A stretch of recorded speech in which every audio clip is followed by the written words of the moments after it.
White House is betting that most Americans see it that way, too. I think they're probably right.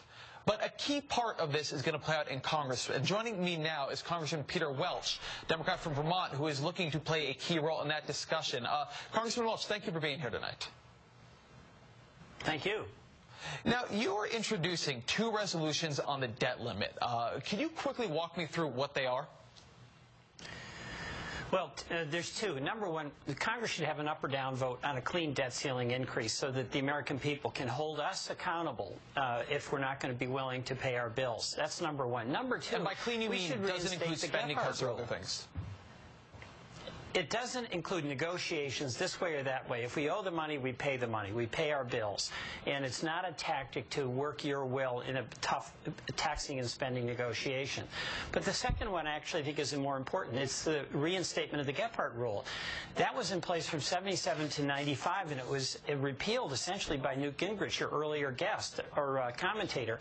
And what that said is that when Congress voted on a budget that included, let's say, spending in Iraq or in Afghanistan, or tax cuts that President Bush advocated, that by operation of accepting that budget, the debt ceiling would be increased or decreased to accommodate the budget that Congress voted for. So it takes out the hypocrisy, because if Congress authorizes spending, it's got to pay the bill. So the two things I think that make the point that this idea of defaulting on our bills simply can't be part of the equation.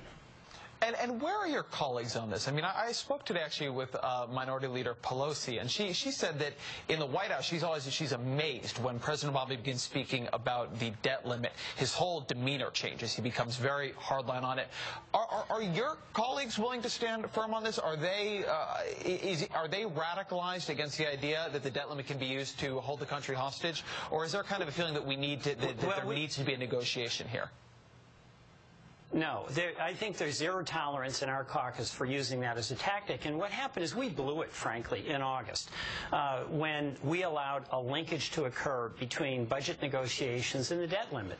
And, in fact, that was very damaging. It led to the first downgrade in our AAA bond rating in the history of the country. And the cost, according to the Treasury, is going to be about $90 billion in additional interest payments over the next 10 years. And, by the way, here's the thing that's so dangerous. In your introduction, I agreed with your analysis, but the one thing that I think was left out is that the Republican conference actually are true believers on this.